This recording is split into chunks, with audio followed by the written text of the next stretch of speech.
demonstration that, you know, antisemitism, it's really fantasy, it's really phantasmatical, if it's an English word. It means it's totally absurd, it's totally irrational. That's why you cannot compare, in a sense, even what they call wrongly Islamophobia and antisemitism. Because it has nothing to do. There is no, and I will show you an example, and this is it's on memory, thank God, as I told you. It's a professor at university in Tehran, you will see, explaining why Tom and Jerry was so popular. And don't forget that Tom and Jerry is not produced by Walt Disney, who was not Jewish, because for him he was a Jewish man, but Hanna-Barbera, Italian origin. I wonder if there is sound.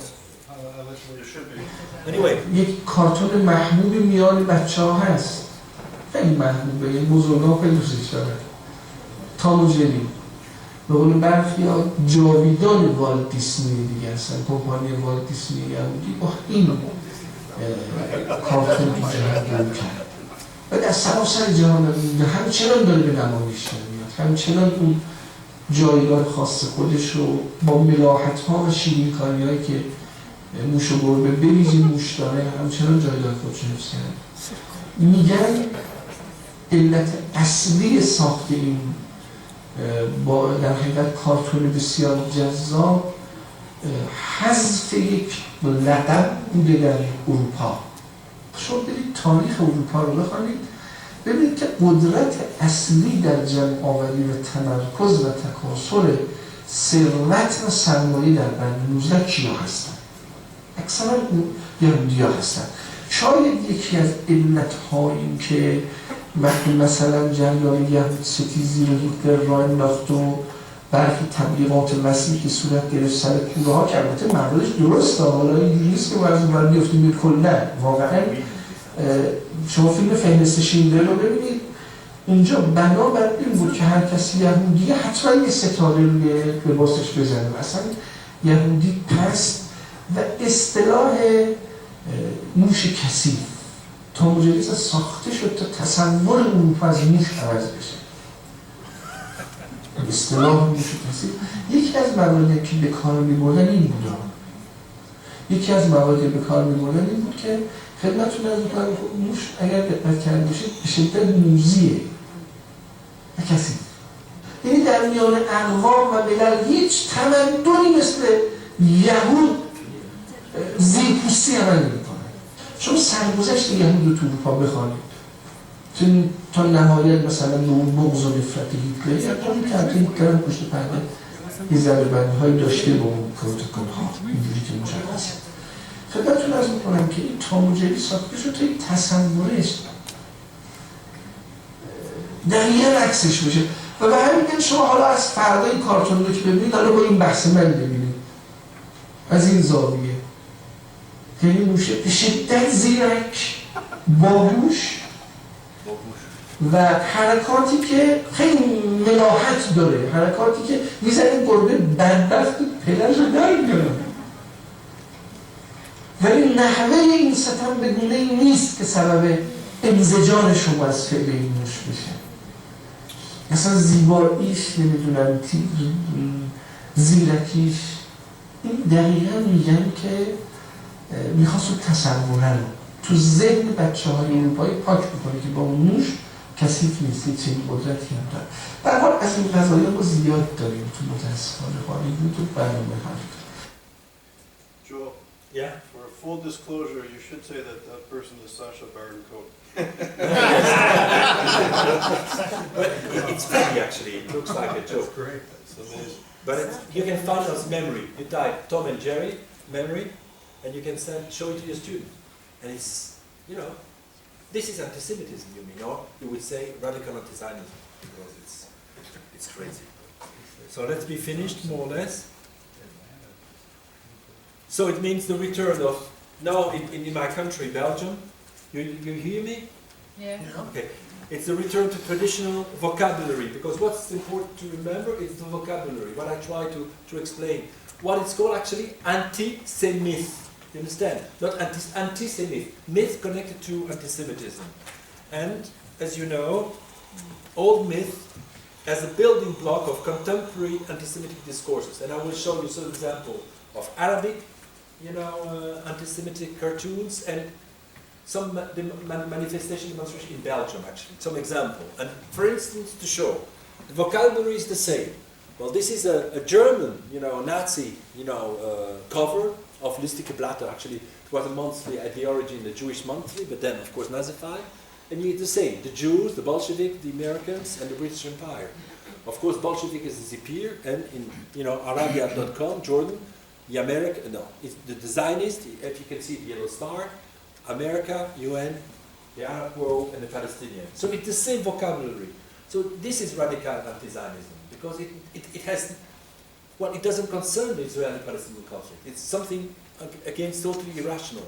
So the Jews today in the Arabic world, and I think you will accept this, is really the personification of absolute evil as it used to be in Western Europe. It's the Arab revival of the main accusation against the Jew as forged by the Christian Europe, because it's at the origin, the Arabs, it was more anti-Judaism than anti-Semitism. And so the first example, but of course I have a whole lecture on this and it's impossible to show, but I will show you some example. The satanic religion, Judaism, and it's, look, this is the Stürmer, and again it's a famous sentence, die Juden sind unser Unglück, it means Jews are our fortune. Then you will see when John Paul II visit Palestine, Israel, whatsoever, well, he was, this is the representation of, the Prime Minister, whatsoever, and he's, Sharon, and he is represented, Can you translate that to the left again? I didn't hear you. So die Juden sind, what was that? It means the Jews are or misfortune. It means this is a famous, motto that always, that was repeatedly, in Germany and actually since the 19th century by von Treitschke. And of course you cannot criticize the Bible, the Torah. It's always a Talmud. The Bible is okay, but it's always a Talmud. You can't be anti-Jewish, you're anti-Zionist. It's the same. The problem is the Talmud, not the Torah, not the Bible as such. And this is why this is a Christian Lebanese, actually, not a Muslim Lebanese, and it's Talmud. It's because of the Talmud that the Jews the Israelis are so cruel. So, the Zionist as master of the world, it's an example again, and this is a pro-Nazi Serbian posters, anti-Masonic, as you can see, the Jews controlling the Freemasonry, Stalin and Churchill, and then, and of course, you can find hundreds of those kinds of representation. This is Sharon controlling, of course, George Bush, and manipulating the UN and the Arabic world. And honestly, so many. Also, the Jews controlling the world. This is an American Algerian Muslim based in San Francisco, and this is very, very, it's classical anti-Semitic representation in the 19th, 20th century in Western Europe, the Jews controlling the world, and it's exactly the same. So Zionists as Christian. So was the San Francisco, who's that? The man, this, how to say, this caricaturist, he lives in San Francisco. What's his name? I forgot, for the moment. And this is the Pope and Arafat, actually. I will tell you immediately. Immediately when I found. So the Zionist, no more question like this. The Zionist as Christ a nation killer, and this is really, in the Muslim tradition, Jesus was not killed. He was not killed, but now they are taking, the Antisemitism. And now, if you can see, it's terrible.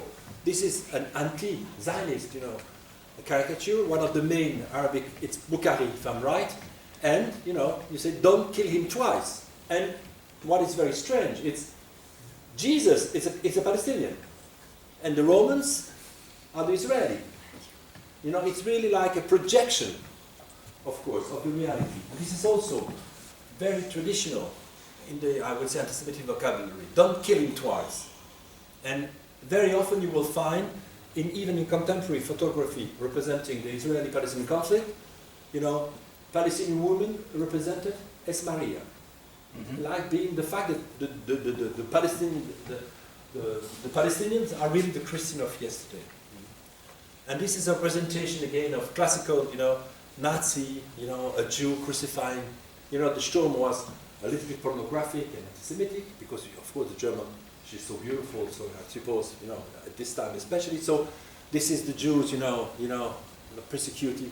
Germany as such, presenting whether as a male or a female, and this is what you can find also in, I would say, contemporary Palestinian cartoon. Palestine equal Christ, Jews equal Dayside, and also with the help, of course, of the US. You had the Young Plan also mentioned on the previous one, which had, I'm sorry. It had a right there in the middle a reference to the economic Yes, of course. restructuring. Of the course. business life, Yeah, definitely. Yeah. It's German. Of course. Yeah. And this is really the core, or I would say, of anti-Semitism today. Radical anti-Zionism. The fact that the Jews are, bloodsucker, etc. The fact that they are vampires, ritual murder, and they kill Palestinian children. This is really, I would say, the core of today anti-Zionist propaganda, and the Jewish vampire, etc. The ritual murder. Yesterday the Jews killed Christian children. Today they will kill Muslim children. And this is just a reminder of the little one, Trento, Simon of Trento. And actually, this myth is born in England, in Norwich. The first case of ritual murder is 1144 in Norwich. A young boy disappeared. His body was found, and the church or some people accused the Jews of Norwich to have killed the child for, again, religious reason, and it was again a question of a plot. Of course, the people were tortured, the Jews, and the Jews said it was Jews from France, from Narbonne, who asked them to kill an English boy for ritual purposes. Again, the theory of conspiration. 1144, imagine. And so this is Uccello, Paolo Uccello, in the Urbino, and it's a representation. And then you can see, look, not the yellow star, but the rouelle, but you can see it very well. They wear, the rouelle, look, means the wheel. You can see, because they are Jews. They are Italian Jews, and they look like Italian. Well, the only way to recognize them is, well, whether it's going to be the hat, the special hat. In Italy, it was more la rouelle, means the wheel. And again, classical representation, Paolo Uccello, one of the best, I would say, Italian painters. I adore him. And this is it's a church in Poland, forgot the name. Exactly, Sandomierz. Church in Poland, Sandomierz, and this is a representation. And I'm not sure that the Palestinian cartoonists knew about it, but exactly the same idea. And it's fascinating. How does it come from? This vocabulary. And this is not anti-Zionist, it's anti-Semitic. Because, well, the number of Syrian children who has been killed, the last 4 years, I would say it's 100 times more than Palestinian children. But it's like this. Nobody cares about the Syrians or the Iraqis. Even the American, bombing caused, civil casualties. But it's not reported. Because, and this is Al-Aram, this is the most famous, newspaper in Arabic world. It's 1 million copy a day. They will dream about it in Belgium, because it's almost the end of daily newspaper. It's Al-Aram, 1921, and you know what they do. The Israeli, they are really killing Palestinian children, to please, the Jews, wearing a kippah. And this is to show the inspiration. Actually, this is the cover of an Italian fascist magazine, La difesa della razza, in defense of the race, and the Jews are sucking the blood directly. And actually, this is a Polish engraving. So in 1941, they took a Polish. It's always it's a vocabulary. So they are using a Polish 19th century engraving, and you can see that in 2001 you will see an Israeli taking the water of Lebanon and blood of Palestinian people, and then you have your friend Shimon Peres behind it. The Jew is a bat. This is a Nazi Sturmer representation.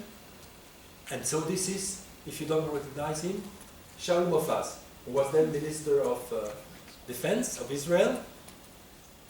Am I right? Yeah. Okay, but you are my master. And this is again Shaul Mofaz.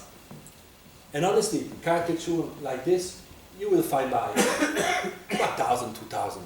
It's really how they perceive Israel today.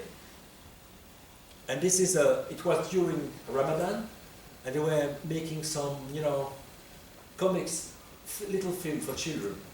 And this was called, how to say, it was dessin animé, how do you say? Cartoons. Yeah, but animated cartoons. And this one was called, but not Dracula, but Dracula. Dracula. Sharon was making the advertisement for Dracula. It means original drink for Arabic blood. Say Sharon, etc. Dracula. And look, this one, 2001, and this is like the baby's affairs. 9/11, and it's almost the same. And this is a terrible thing. It was posted on the official website of the PLO. And this is Sharon, Palestinian blood, and it looks like, I would say, like Auschwitz, something like this. It's in between. And it's extremely violent, of course. It's more than violent. It's, you can see it's a genocidal. And it sails, as you can see. So, and in the West also, anti-Semitism more or less disappearing, especially within Catholics, as we've seen. But unfortunately, a portion of the people, they take advantage of the Palestinian, conflict to be able to reintroduce, the old, hatred that they had. And this was on the campus in San Francisco, and it's very strange. It was made by an American Union of Students with the groups, and it's not anti-Israeli. It's anti-Semitic. Why? Slaughtered according to the Jewish rites. So it means according to religion. And it's Palestinian children meat. And the brand, as you can see, is Shoah. Is that not also kind of an attack on kind of kosher? No, definitely not, because those people who issued it, the Arabic, the Muslim, and some Americans. No, it's just an accusation, remembering that the Jews, they target the children, and you will see. This is in Belgium, and this was during, I would say, the last war, and this is a classical representation. Latouf, it's a Brazilian cartoonist, leftist, extreme left, from Arabic origin. He's an icon of the altermondialism, and this is Maria, and this is Jesus as a Palestinian, La Pieta, exactly. And look, this is the representation of the Pieta. The only difference is Jesus has been killed. This is the Pieta. And I say to the editor, it's a Catholic newspaper, it's a Catholic daily. It's called Free Belgium. And I say, it's an anti-Semitic, and they didn't want to accept it. No, why? But you will never find such image for Syria or Sudan whatsoever. This is really connected to the Israeli-Palestinian representation of the war. And this is taken from my Belgian press, the main editor. And look, the resemblance. Children. This is the anti-boycott posters. Stop supporting child killers. Boycott Israel. And they will show what? A boy, with the stigma of whom you believe, of course. And this is extremely powerful. And this is repeating. And actually I've been writing a report on this, and my report was totally boycotted by the editor. I was accused of being extremist, fascist whatsoever, and more. And I'm not of this kind, actually. And this is again posters that you can find, Why wouldn't you use Garnier anymore? Garnier is a very famous French, brand for shampoo. And why? Because the Israeli army washes their hands with Garnier after baby killings. Of course, Garnier has nothing to do with Israel. But who cares? The important thing is to mark, it's to boycott Israel, and then we show the image of a Palestinian child. And the same there, solidarity with the people of Palestine. Zionism kills in silence. Well, really in silence, this is sure. And this is against Latouf. You know, the Americans, they were born to kill. According to Latouf, the Israelis are born to kill babies. And I've got hundreds of cartoons of Latouf dealing with, against infanticide, ritual murder, etc. Johnson & Johnson, remember this baby. Johnson & Johnson has nothing to do with Israel, with Jews, whatsoever. And this is not in Belgium, but it's the same, People who boycott, I think this should be maybe, I don't know, maybe in Sweden. And, Israeli products, they are like radioactive. And very often when you will find demonstration in France, in certain supermarket, people will be dressed like this, with Geiger counter, like, an Israeli product, it's so dangerous. And they will make a fuss and they will never be condemned. Because it's, and this shows the irrationality of radical anti-Zionism. The same, when you demonstrate against Israel, in Belgium this is a poster, and then you will see an Israeli plane, and then of course, those who are my age, they will remind Cuirassier Potemkin film. The fact that the Jews, they target, babies, they target children, etc. Not the Syrians, not whatsoever. The children. And this is why you have to demonstrate. And this is a demonstration, 2009, and it's unique. There were 30,000 people demonstrating in Brussels. With Syria, the maximum of people demonstrating were 200. Nobody cares about Syria. Nobody cares about what's happening anywhere else in the world. And here it's written Gaza worse than Auschwitz. And then it's made in Israel, Gaza, and they will, a lot of, puppets with blood. And this is not by innocence. This is really because this is, as I said, according to me, but of course, I was boycotted by the Belgian press, this is cultural. This comes back from the Middle Age, from 1144 Norwich. Ritual murder. Because why? Only this conflict. Why you will have only this kind of representation when it's concerned Israel? It's very difficult. The same, this is a demonstration against Israel in the street, main street in Brussels, and you see the death, and then Israel, I can't read, terrorists, something like this. Terrorists. Voilà. And then, of course, they target what? What do you call it? A landau in French? Stroller. Stroller, exactly. This is Gaza, all guilty, the same. This is Netanyahu. God knows I don't like him. But, what he shows, he will show, of course, a child. And then I will show you a very strange thing. This is a French extreme rightist. He's a fascist. He's connected to Dieudonné. And it's extremely violent. I found it on the internet. It is called Boucherie Israel. This is where we sell. Of course, it's Sharon. And it's called Palestinian Brain. It's Netanyahu. It's Bibi. Bibi Netanyahu. It's Bibi Netanyahu, yeah. What did I say? What? Sharon. Oh no, I'm sorry. Netanyahu, of course. Of course. And it's all our bétail, or animals have been slaughtered traditionally according to the Talmud. Talmud, with missiles and snipers. And it's more than violent. And it's brain of Palestinian children. What is the French censorship? It's on internet. This is on internet, I'm honest. It's not on the main press. This is on the internet. And it's connected to Dieudonné. But unfortunately, it's very popular. I don't mean this is France. It represents a fraction of. But a fraction will only represent, when it concerns Israel on such a way. This is what I want to show. The very strange thing. But of course, it's a minority who represent. But still. And this is again, you will find, Dracula, killers of Gaza, children, whatsoever. And it could be from the left or from the right. It's the same vocabulary. It's not a question of being a radical leftist. Latouf is extreme leftist. This other one is a fascist. Who cares? Huh? Huh? I had a last one, but Go to the upper left, where it says from current slide. Left. left. And up. Not there? No. Left. Keep going. Right there. Up, Yes? right there. Yeah. Okay.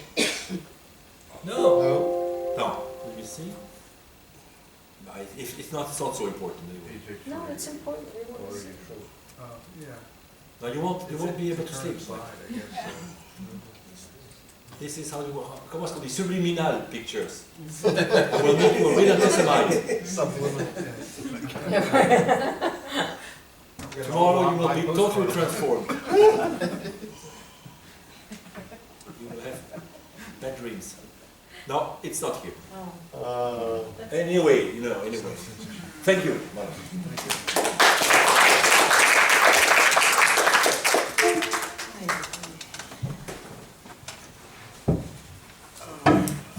So not too many questions, because my English is not so good. Well, we can ask in French. How about Oh, with pleasure. that? Because it's not very good.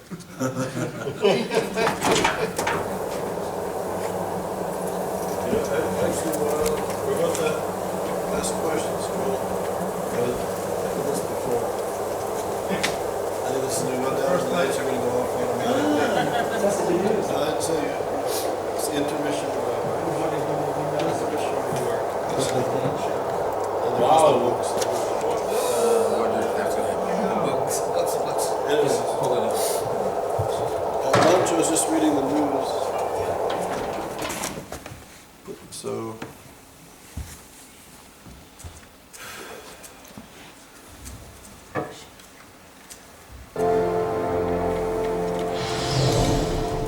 That's me. What are you trying to do? I'm trying to turn on the light. Just use the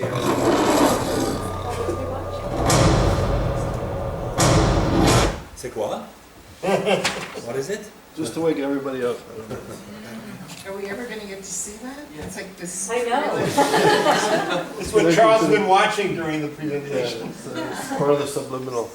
So no, you were speaking about children and how the focus is on demonizing Israel and Jewish ritual murder and that sort of thing. Exactly. But it's amazing. I was reading this morning in the BBC that children in Syria today, in Aleppo, are burning tires to try to. The children are trying to create a no-fly zone because the government of Syria is bombing the hell out of Aleppo, and with chemical weapons. So, and this goes back to, and I think this is connected to anti-Semitism. I won't give a whole spiel now because I want to focus on this. But the legitimization of Islamism by the West, the engagement to the Brotherhood, and the agreement with the P5+1 to the regime, this regime is supporting the Syrian regime, which is bombing its own citizens. And children who are left alone by the international community are creating a no-fly zone for burning tires. This is happening today.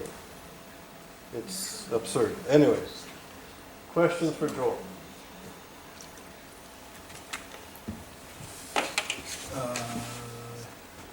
Well, very impactful, if that's the word. Your presentation, thanks for that.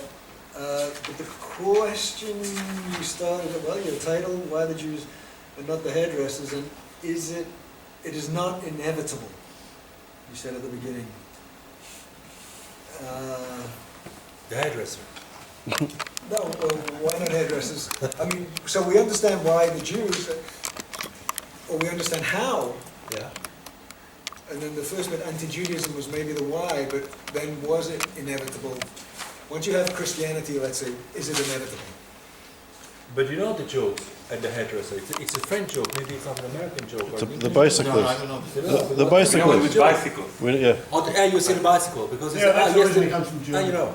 I heard yesterday at the BBC that they were arresting Jews and hairdressers, and people say, why the hairdressers? Because it's so normal that they will arrest Jews. It's a joke. So that's why we would like to create a website, and it's called Pourquoi les Juifs et pas and not the coiffeurs, not the hairdressers. So in a sense, it was inevitable, in a sense, because of the problem of, I would say, the heritage. The fact that to build you have to destroy. But on the other side,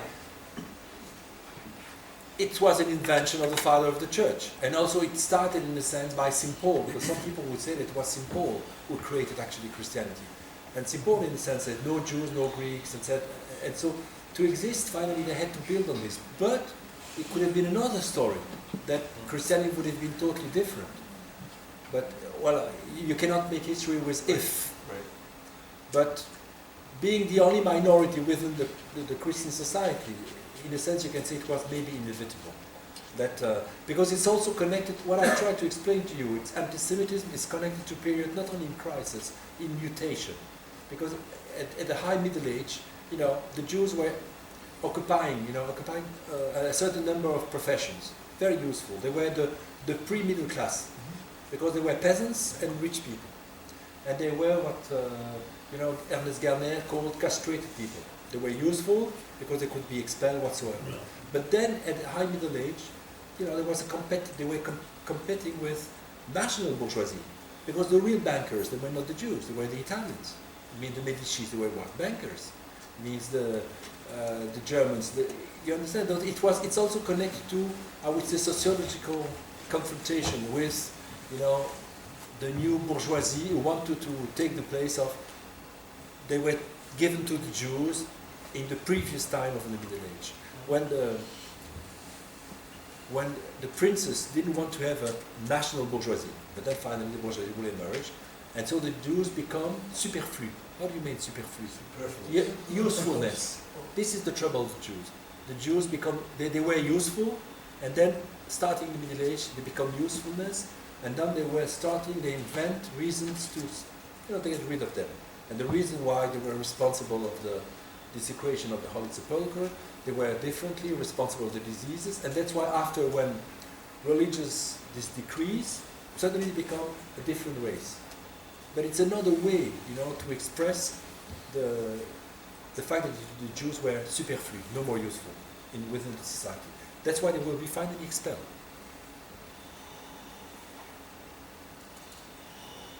I guess I hope I convinced you. If not, David, 1 second. Thank you. Thank you. Very much. I'm a little upset, but so I'm going to ask a very naive question, because I'm thinking about what my students, how they might react to this sort of material. So I don't know anything about propaganda studies. Does this go further than other, wartime propaganda? I know a little bit about American propaganda against the Nazis. I don't know what the propaganda against the apartheid South Africa was like. Are we just saying it crosses a line? Are we, how can we be sure according to you, to do it that way? According to you. It's according to you. According to me, yes. Tom and Jerry, I think it's really a supreme example of saying that Pepsi Cola is Jewish. I think it's a demonstration that has nothing to do with other kinds of propaganda. Of course, I will tell you the difference between a normal cartoon and an anti-Semitic cartoon, according to me. What is a cartoon? It's a deformation of reality. I've got a big nose, I will have a bigger nose. I'm Sharon, Africa is not for the peace, and we will represent him, really like.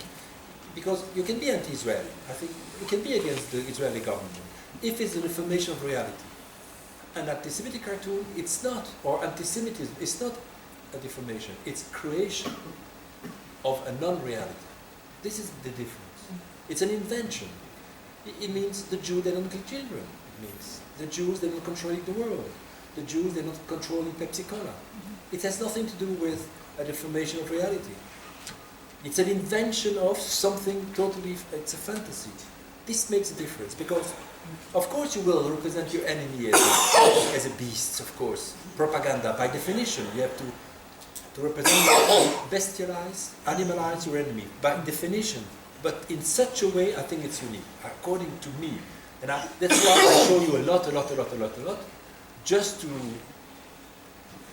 I try to shock you in a sense. And also using sense of humor. I finish. When I show you to my student will say, just to understand that anti-Semitic is totally crazy. It's absurd. One of my children will say, yes, but the Jews, they invented, slavery. This is what Udemy said. The Jews are responsible for slavery, trade slave, but it's totally absurd. And they said, how come? First, slavery exists before the Jews exist, because God knows, unfortunately. And then, who were the main, slave countries? Spain, France, Portugal, England. There were no Jews there. They were expelled. So how could they be responsible if there were no Jews? And so they say.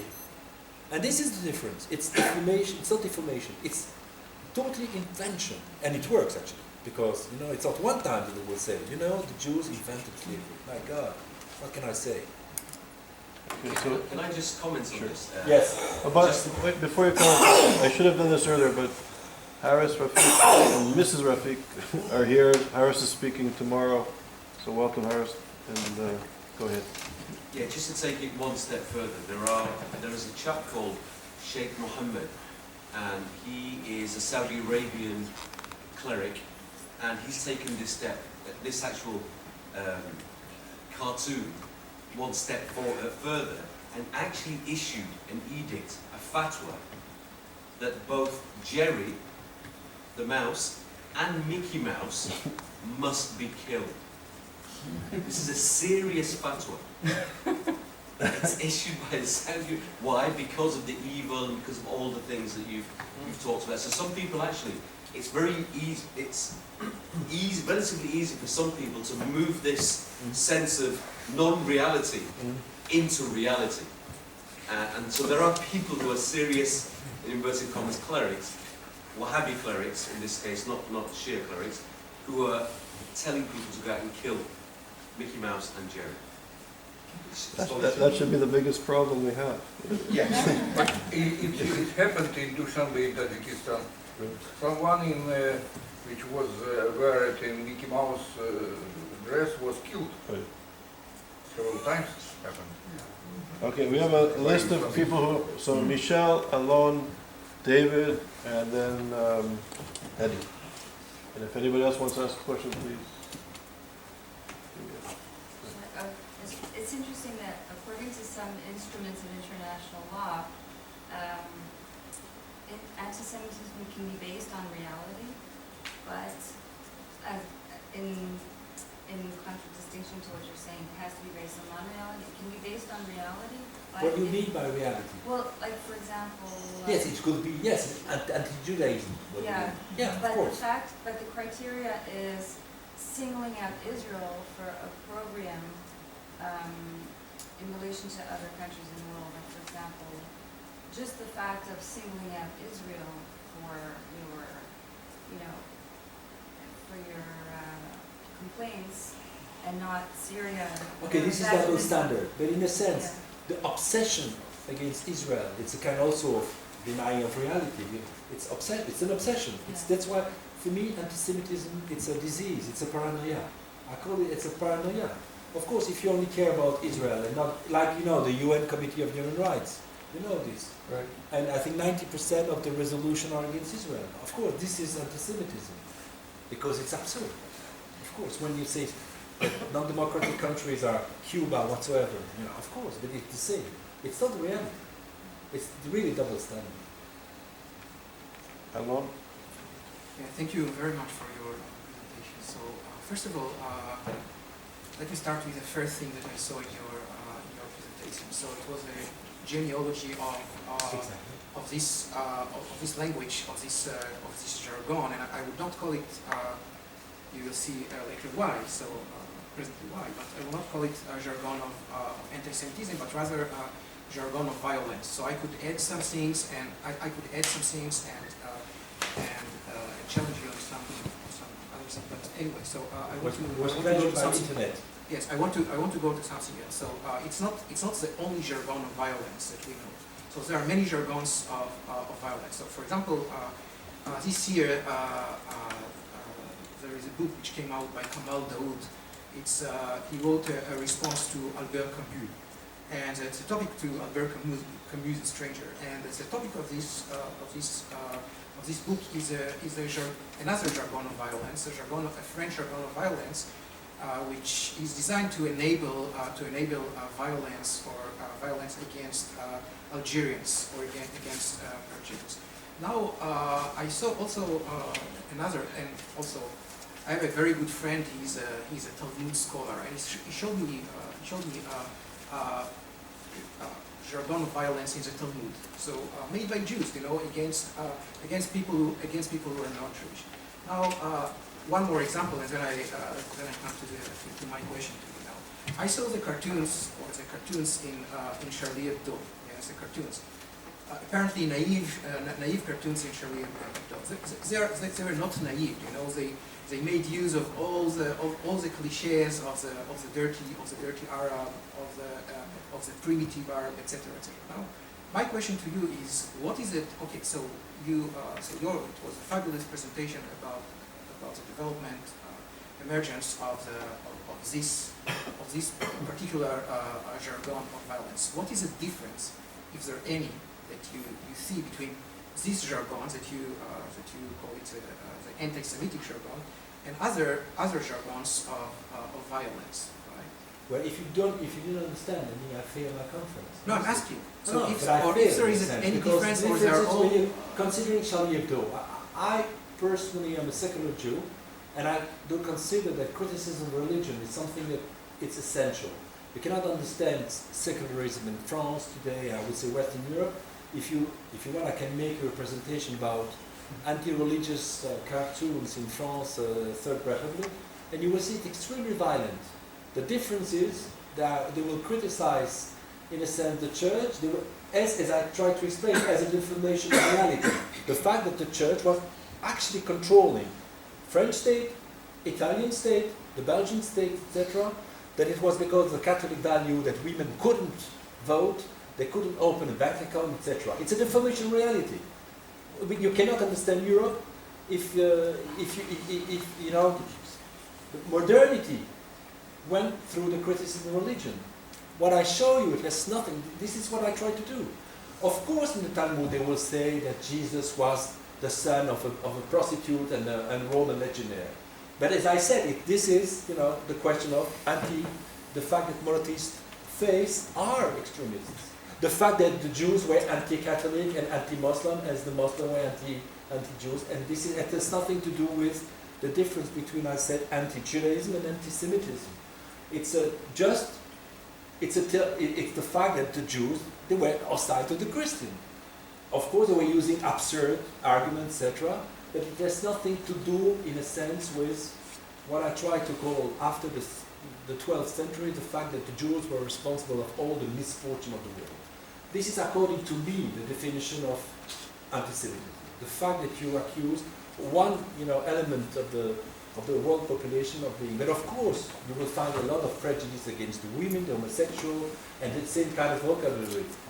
There was an Israeli professor who wrote an excellent book about how the French represent Germany between 1870 and 1914. They were representing the Germans as beasts, as animals, etc. But then they stopped after 1918. What makes anti-Semitism very strange is the fact that, as Westerners would say, it's a long hatred. You know, starting from the and especially I would say the 12th century till I would say the more or less 21st century. But of course, violence jargon is not only dedicated against the Jews, for sure, of course, understand me. It's not what I'm trying to say. What I'm trying to say is the fact that it's not a deformation of reality. Because you can be afraid of Muslim, of Islam today if you're living in Brussels. You can be. And you can be. And according to me, Islamophobia is a very bad, according to me, it's a very bad, I would say, word to use. Because criticism of ideology is not the same as criticism of people. Yes. I just wanted to add two things. So first of all, there was a bit a renaissance of Marcion.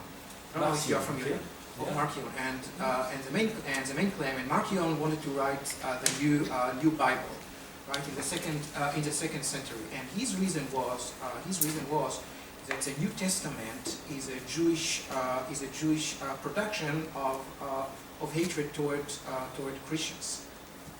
Right? So he wanted to write another, and he said nothing against the Old Testament, but rather only against the New Testament. You know, the New Testament is a Jewish falsification in order to. This is theology of falsification, if you want. Yes. But it failed, the Marcionites, because they were condemned by the church finally. Yes. You're right. You're right. And another example is there is a very influential German scholar, he's still alive, still working, Jan Assmann. I don't like him, and there is a chapter in my book on him, and I criticize him. But he has a theory that the Jews introduced hatred into the human, or to the Western history. And one of his main claim is that Sinai, the Mount Sinai, it has where the Jews got the commandments, all those things. Sinai is from the same root of sinah, hatred, in Hebrew. So this is a claim that he made. So I don't buy it, but you know, this is. Yes. Because there are many questions, but you're right. But you heard about Garaudy, you know, the famous French philosopher. You know Garaudy. You heard about, I'm sure you heard about it because Roger Garaudy. Because Roger Garaudy used to be a secular, then he became a communist, then a Christian, then a Muslim, and then negationist. And he wrote in his book, which is considered the Bible in the Arab world.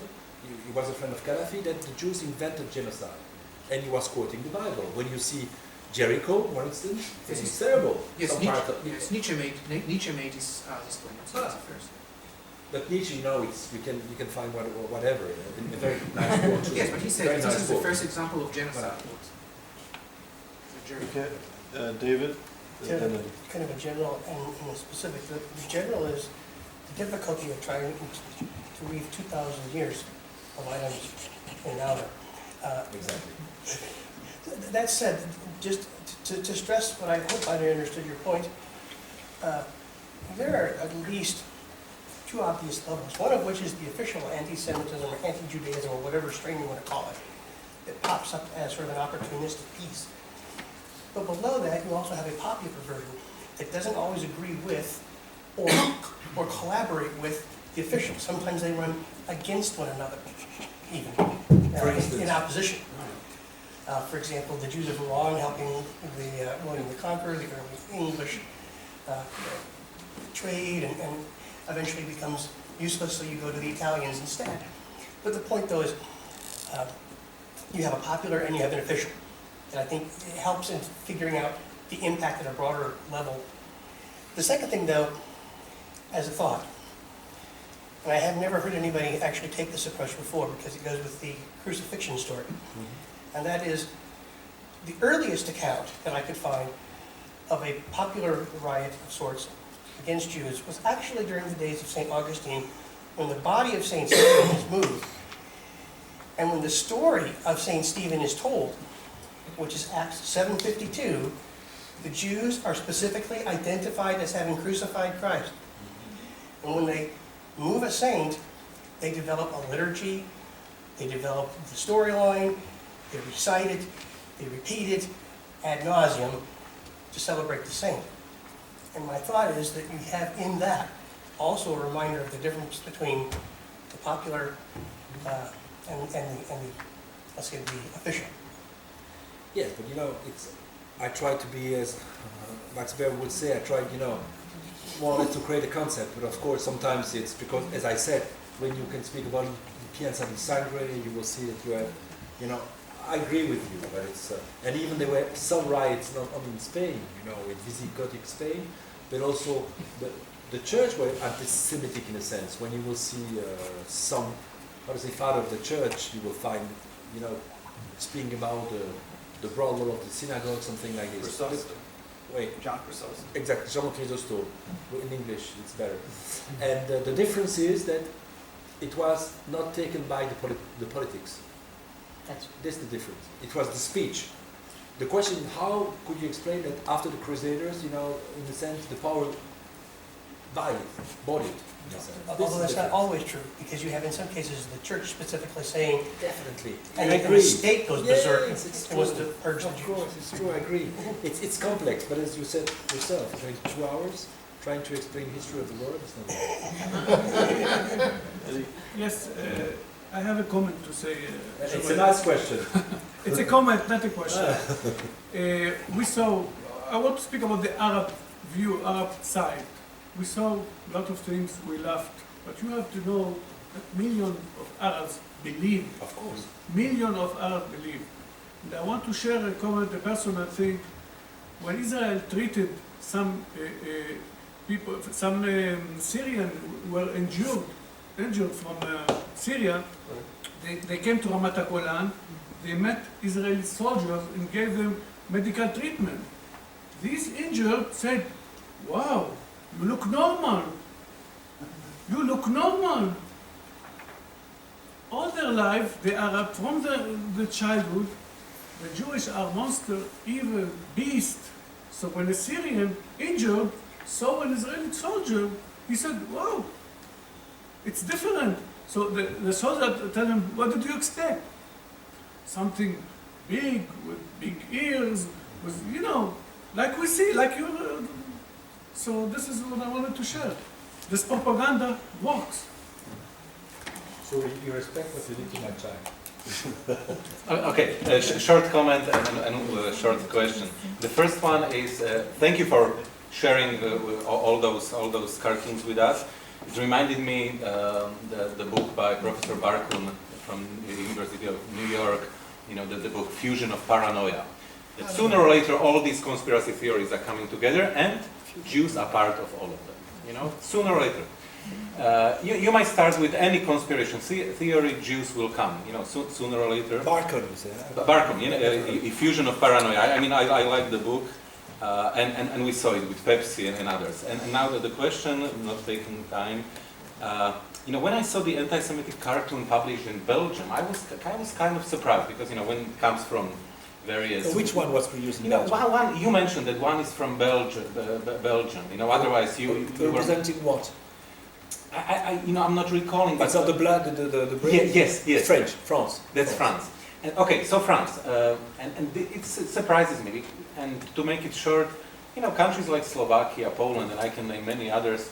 We behave, to make it really short, we behave really in an uncivilized way toward Roma. Let's say, in Slovakia you have fascists in parliament.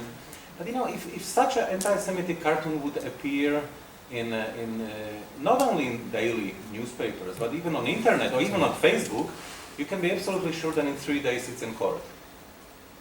I can assure you it's in court.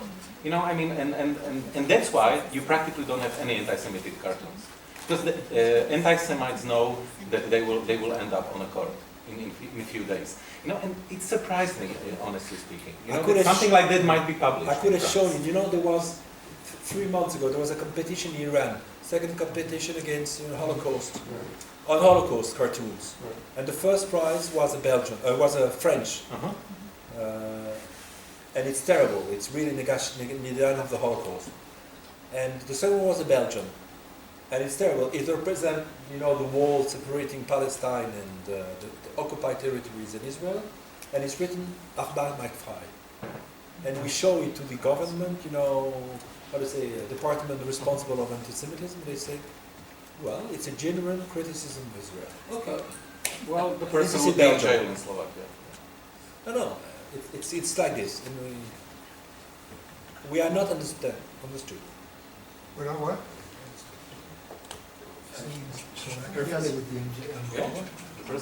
Also, I have a question. Then the general question about your own activity teaching and the purpose of directly studying anti-Semitism.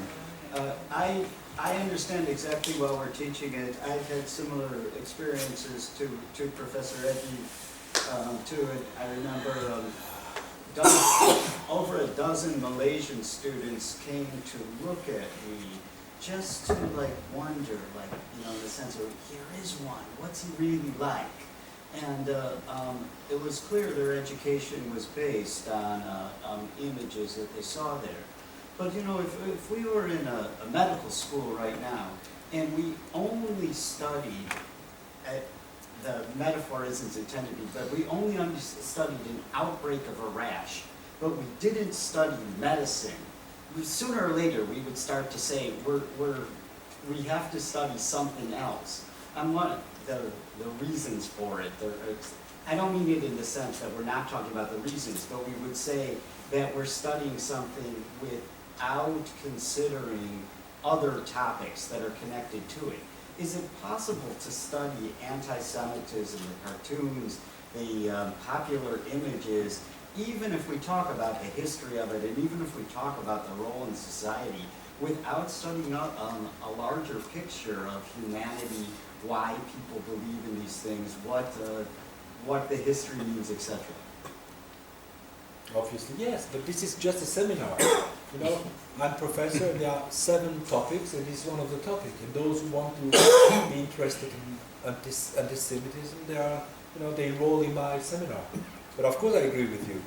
I'm teaching a Holocaust, and Holocaust Armenian, and the first genocide was against the Herero in Namibia, etc. So, of course, and definitely. But it's not because you have to speak about everything that you shouldn't speak about. It means anti-Semitism, of course. If not me, who and when, and not if not now, when. I agree. And a lot of the SS officers got their training in Namibia. A lot of the officers. What? After Namibia, they went to Germany to do what they did. Yeah, sure. But so I'm trying to speak about all genocides, for instance. And I'm the only one who wrote about the Namibian genocide in France. Thank you for your talk, and as somebody who's also tried to explain the phenomenon, you can't do it in 2 hours is reality. Sure. But the identifying at least extreme forms of anti-Semitism as I could see how it might be a psychosis, but then you still have the not so extreme forms. If tens of millions of Arabs buy into the extreme forms, can tens of millions be psychotic? If people in the Belgian government dismiss you, you're a fanatic, are they psychotic? No, I agree with you. I was invited to speak at a Chinese university. I said, what should I talk about? We want you to come tell us how the Jews control the American government. And that's not because necessarily they hate Jews, but are they psychotic? So, and I know you're not suggesting that we organize a team of psychoanalysts to go out there. If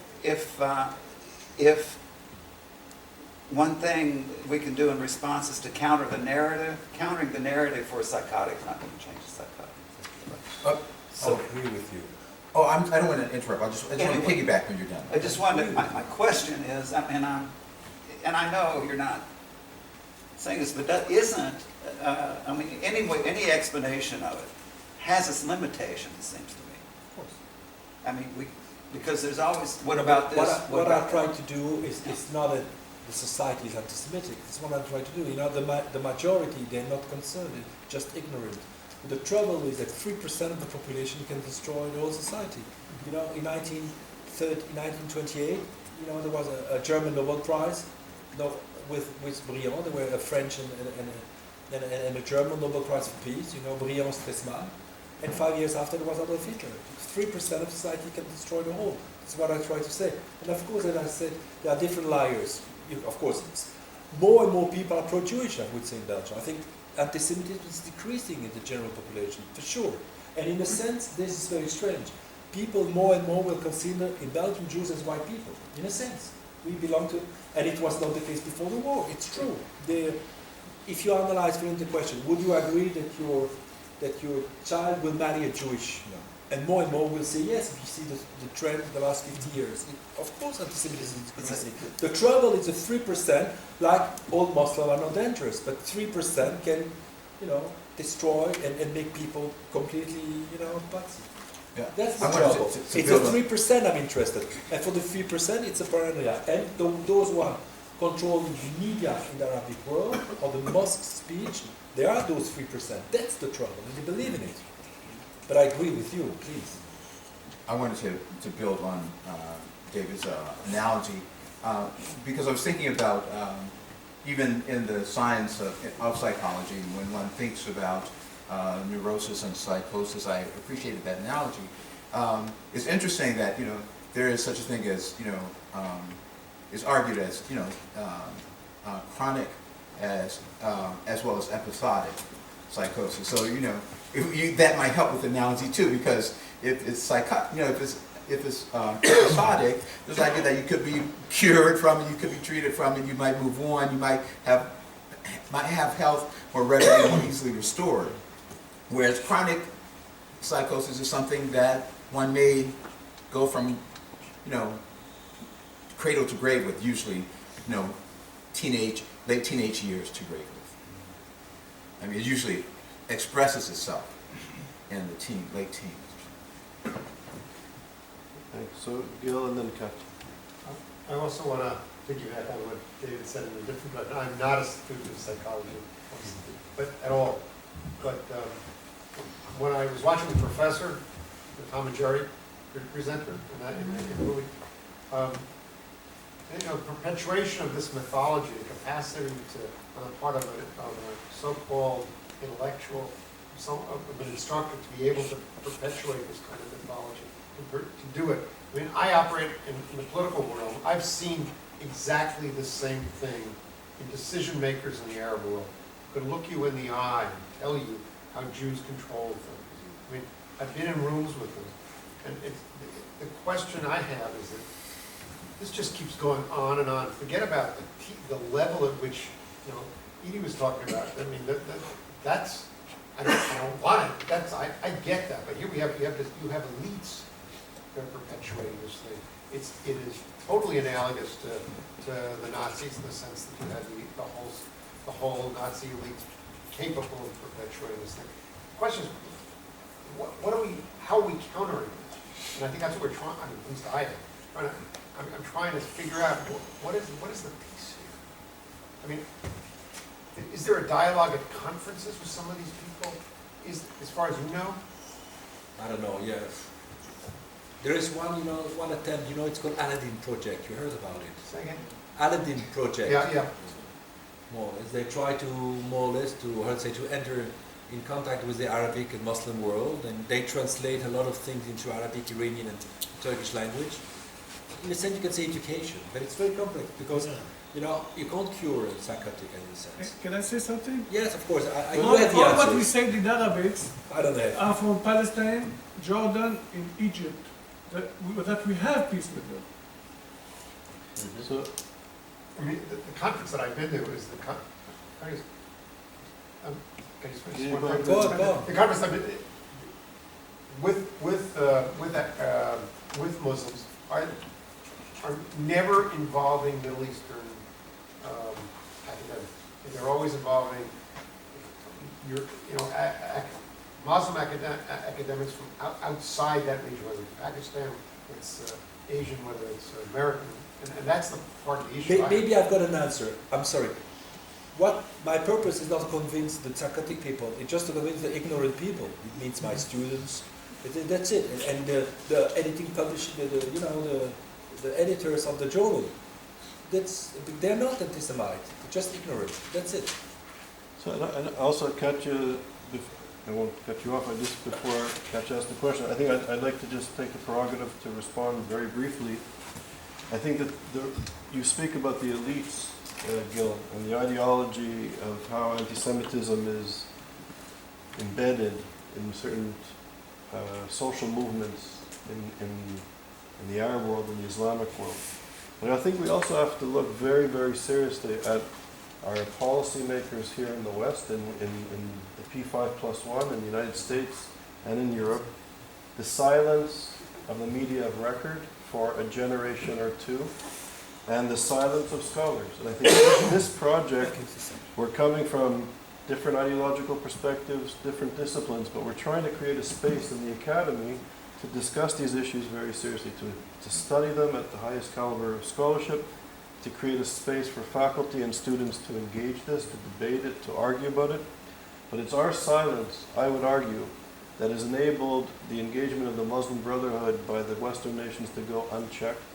What has this done for the rights of citizens in that part of the world? The transferring of billions of dollars to the Iranian revolutionary regime. We're sitting here in this place while children in Aleppo are burning tires hoping that air forces won't bomb them. Turkey, the Muslim Brotherhood, is on the verge of pushing out any hope of a democratic Muslim country. Turkey was the hope that we all had for democracy in the Islamic world. So I get the Muslim Brotherhood, I get the Shiite Islamists too. I get them. We get them. We study them. But what are our leaders and our intellectuals doing? And why the silence? Why has this been a taboo? And I think this is anti-Semitism. The fact that we've demonized Israel to the point where the focus is on the Jew, the focus is on the Zionist, the focus is on the settlement, the focus is on Sharon and Netanyahu. Well, over here, women, gay people, Baha'is, religious minority, moderate Muslims who believed in modernity and were trying to build societies have been decimated. So this is the canard of anti-Semitism. Focus on the Jew while we destroy. Anyways, You're sleeping in the revolution. We're sleeping through the revolution. I'm not going to say what I was going to say. I'm going to say something in response, which is there's a very fine line between propaganda and pushing a political agenda. I agree with everything that you say, intellectually, emotionally, as an Israeli, as somebody I wouldn't exist if it was for the United States government that didn't want to give a visa to my grandparents. There's that. But in this particular form, I'm sort of getting hit over the head with propaganda. That's the only way I can describe it. And you cannot take anything completely out of context. What's the propaganda? Now, I want to make my comment. Okay. I'm not a student, and I'm not in graduate school right now. I'm just trying to clarify. And so I want to simply say So what I want to say, and then it will yeah. ramble and we'll come back to a point. Okay. The propaganda is to keep on being told that anti-Semitism everywhere. Well, maybe the Pokemon, which I have only read about, haven't seen, I can kill all the boogeymen in the street. We have to go beyond that if we're going to be persuasive. Much of the things that we've heard in the last 3 days, the way that it's been presented in that kind of intensity, at least for a Grinnell College student, I won't talk about other places, I don't know, but at Grinnell College, it will turn off ears. And it will be a withdrawal from the class on day one. And if I was sitting in a classroom with one of my college teachers about Arabs, not Arab Jews, but Arab Muslims, when she gets to Israel, I also wouldn't take the class, because to me it sounds like propaganda. The question is, not for the purpose of trying to persuade people to a political position, but how do you teach the ways in which you use the word sharing propaganda? Precisely. Let's put it in the framework of propaganda. If we put it in the framework of propaganda, how do we examine propaganda in different places and how it's read? There are a whole lot of Israeli children right now who are reading about Amalek. My mother is the one who first said, when she first heard, when it was brought to her attention, that she was horrified that we had such a person in our history. But we do. So that's my reaction. As far as the issue of the becoming white, which I've just forgotten his name. Joe. Raised, this is something which I raised a few days ago, and it is in my syllabus, and it is, once we imagine, which is what has happened in the West, and then here I will conclude for right now my reaction. Once we accept, and I'm saying we as educators, the idea that the default is that Jews are white and European, and that's the history that's emphasized, it is very easy then to understand the rationale and the logic of, since 1967, when it really became strong, and it's only grown since then, Israel is a European country made up of European Jews sitting as an island in the Middle East where they don't belong. And the picture is not the picture of Yemenite Jews or Maghrebian Jews or Middle Eastern Jews. And this is something which is important because it's not the topic of discussion. So that a throwaway line, which is absolutely not what you intended, but what I did pick up, when we got to Morocco and you said they don't look like Jews. But they do look like Jews. So it's not something, this is not even a criticism. It's that we all make this mistake of presenting the default image only of European Jewry as the Jews, even in terms of anti-Semitism. So there are a couple of things here, And I would like to see that they get teased out. So I think you raised some very good points. I don't want to interrupt your own, but I will for a second. So I think, first of all, anti-Semitism, I would argue, is a European phenomenon. So I think what Joel did is very important, because I think the origins of anti-Semitism is a very specific form of hatred. There was discrimination against Jews and even pogroms against Jews in the Islamic world.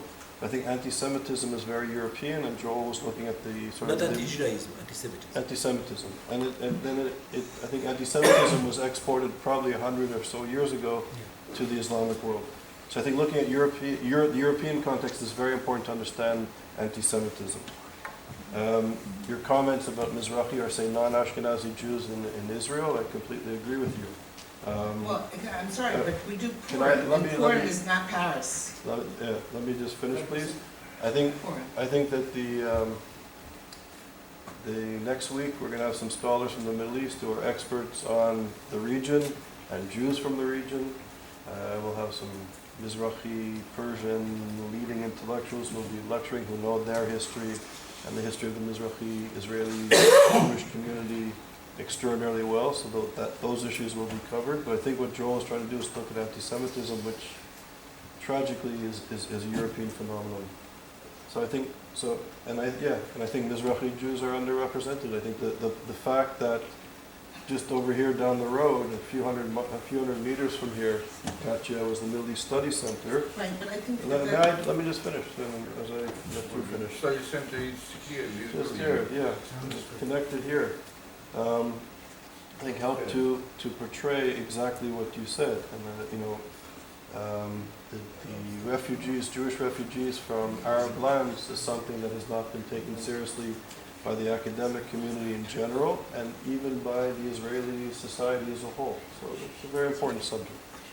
As a compliment, though, I appreciated you beginning with the different images that they included. Final comment. I think this what Katya point, this is actually very important, because there was this day of immigrants of refugees from Arabic countries. Now it's just like a few years ago, it's like end of November. It's like a national holiday in Israel. And I think the whole Israeli society now is watching this topic much more carefully. And also this is a important point, if the Israeli society would be perceived like much more ethnically rich and colorful, this would probably also change the way how it's watched. And it's also important to understand that many immigrants, many like Olim Hadashim in Israel, came from non-democratic countries. So it's very difficult now to blame Israel and that's, I just go on. Thanks. Thank you. Thanks. So on behalf of everybody here, Joel, thank you so much. Thank you.